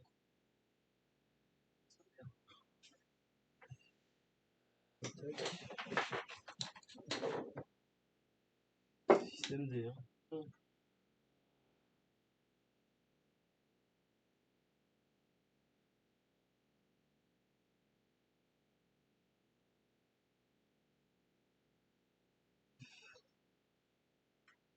Ah bah voilà. On m'a colle, tu m'as filé l'œil, la pastille est...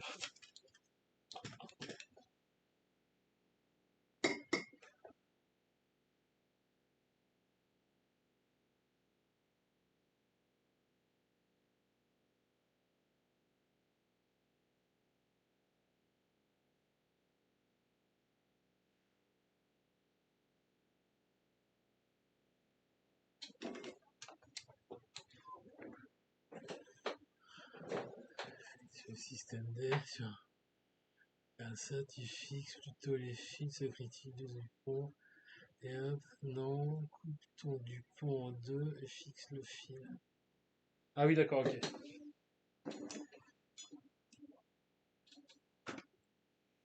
Tu fais comme ça, donc du coup. Hop.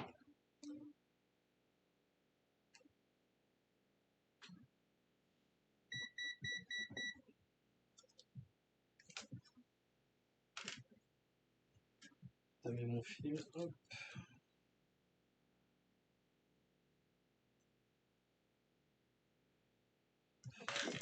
Tac.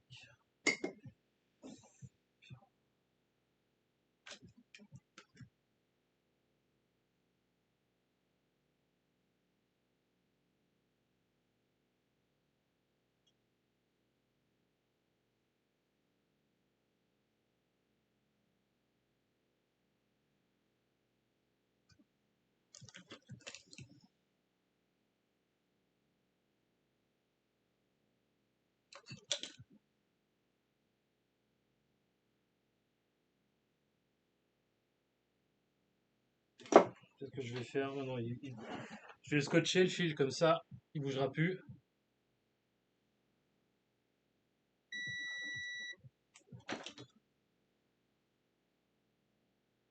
Voilà, hop. Ça bouge plus. Donc du coup, on recommence. Bon, j'ai fait ça, c'est pas vraiment... c'est pas le truc très beau. Donc j'en ai une qui est passée de l'autre côté et puis les trois qui sont là. D'accord, ok. Tac.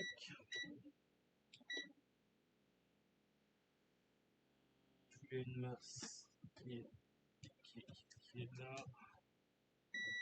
En plus, c'est ma masse. D'accord, ma masse elle est là, on la met dessus. Voilà, les deux.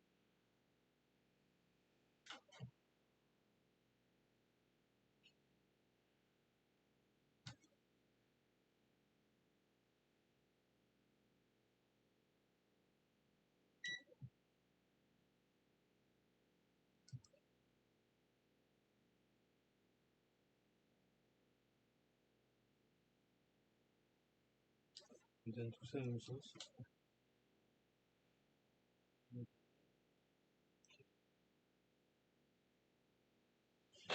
Et puis on va regarder ce que ça donne.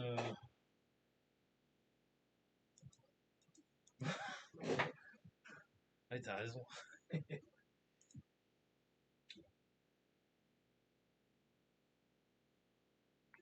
Il est où mon truc? Il est là. Hop, connecté dessus. Voilà. Voilà. Ça. Et puis je vais vous avancer.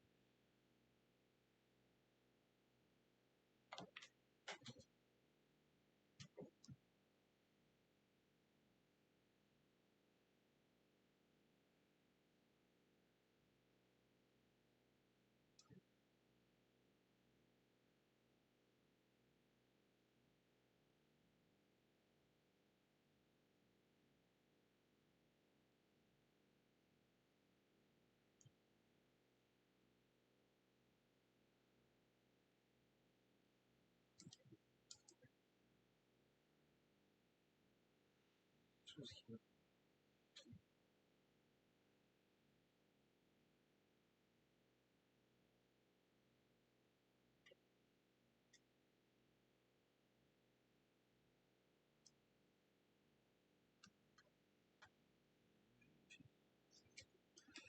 Tac.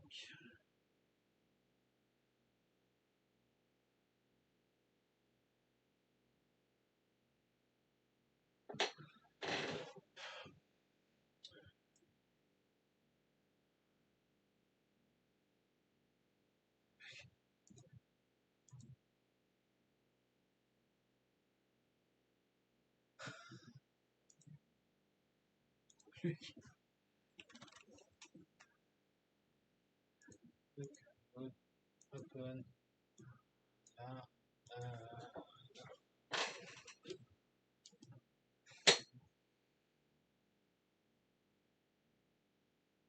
Oh, putain, ça dessoule, ça s'est dessoulé.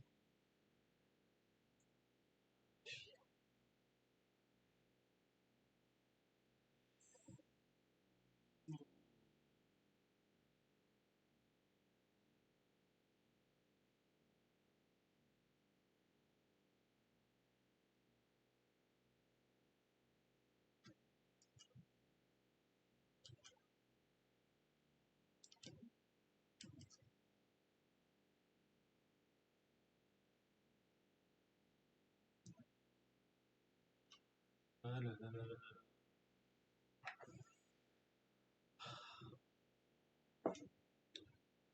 Allez, je fais une dernière petite tentative de soudure et puis.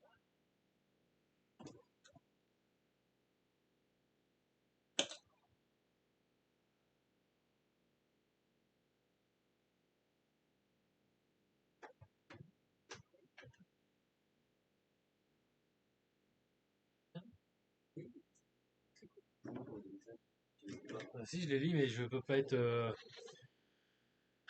Knipek, ouais. Ah, mais j'ai un fils qui vient, hein.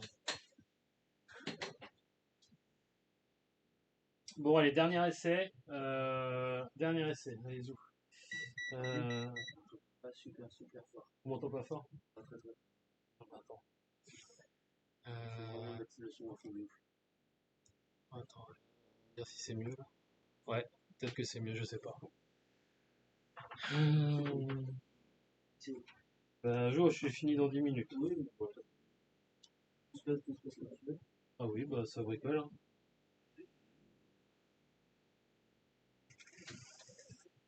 Toc. Hop, hop, ça y est. Voilà, le voilà. Voilà. Power boot. Et voilà.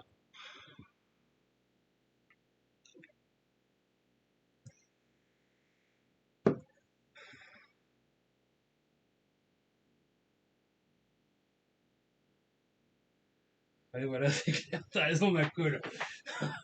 Avec des soudeurs avec une patte de canard. Bon, alors, qu'est-ce que ça nous dit?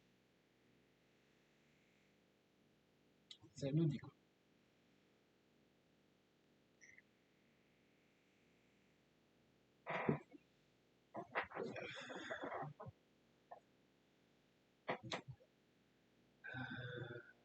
Moi, en fait, enfin, je pense que comme beaucoup de monde ici, je suis plutôt un admin standard Linux. On est un peu plus habitué à maîtriser les choses. Et je vois tout le debug qui est fait. Regardez comment ça dégueule là de log, de. Bon, les pétables virales parce que j'ai pas de réseau, j'ai pas de choses comme ça. Ça reste quand même hallucinant, hein.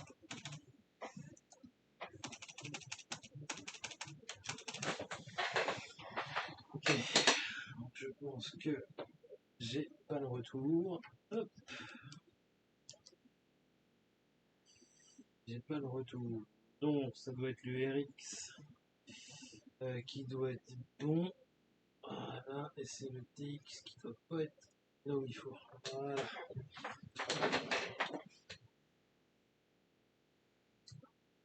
C'est pas faux.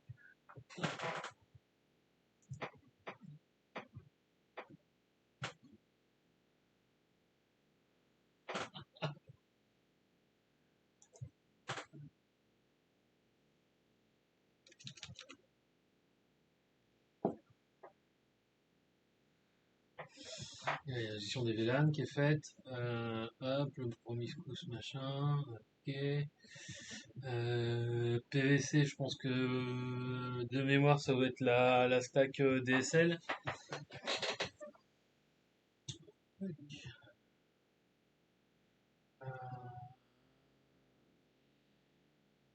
machin. Arrive pas. Ah si, c'est. Ah, là, faut se loguer. Admin. Bon, c'est pas grave.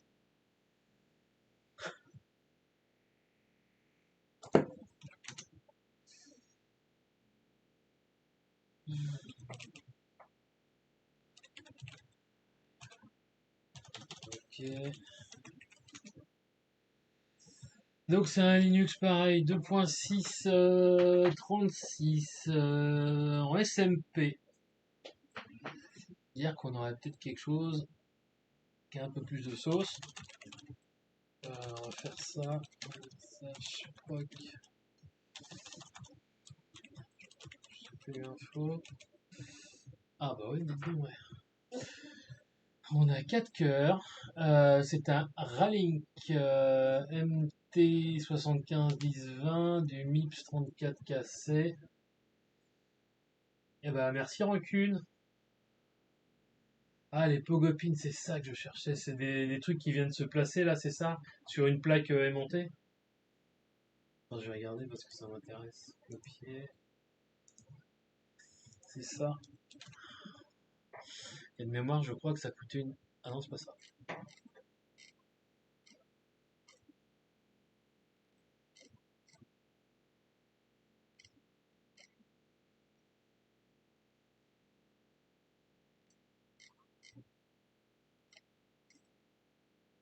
Ah oui, d'accord, ok.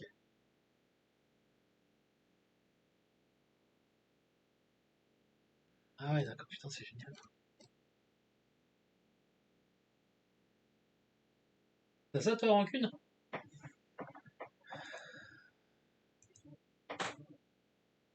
Ok. Bon, bonne soirée, Rancune. Merci d'être venu, c'est cool. Et merci d'avoir amené du monde, ça fait toujours plaisir. De toute façon, on va bientôt arrêter parce que moi, je dois y aller aussi. Donc, du coup, on a un Ralink.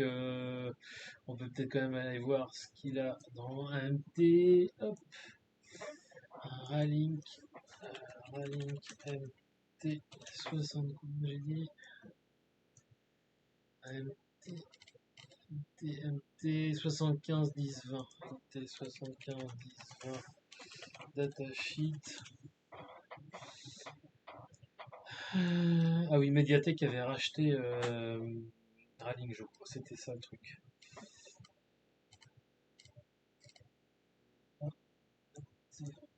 Tac. Qu'est-ce que ça dit chez OpenWRT? T60, 75, il est pas là.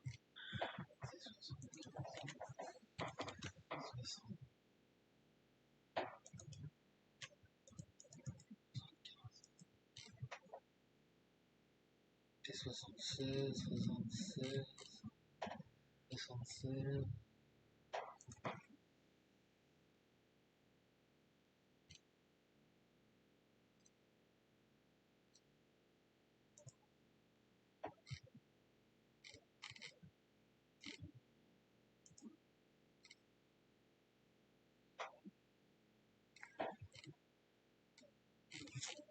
Bizarre que je trouve pas le.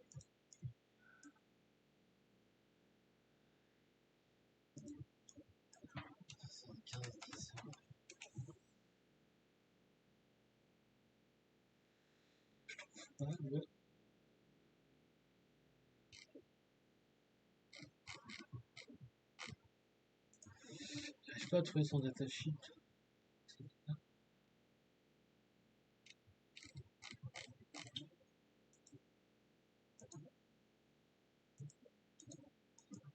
Et ben j'ai trouvé ça cette semaine. C'est pas très grave. On va arrêter pour ce soir. Écoutez, merci beaucoup à tous. Merci McCall. Merci le Zouz, merci Munch, merci à tous ceux qui étaient là. Bon, c'était un peu faux clos pour un premier coup, mais ça fait plaisir de vous avoir. Euh, voilà. Merci Arpenteur. Qui c'est que j'ai eu d'autre? Dossadi, Kras76, Serail, comme Clint, Snake. Je vous remercie tous. Passez une bonne soirée, reposez-vous bien, bon dimanche, et puis à plus tard et ciao tout le monde.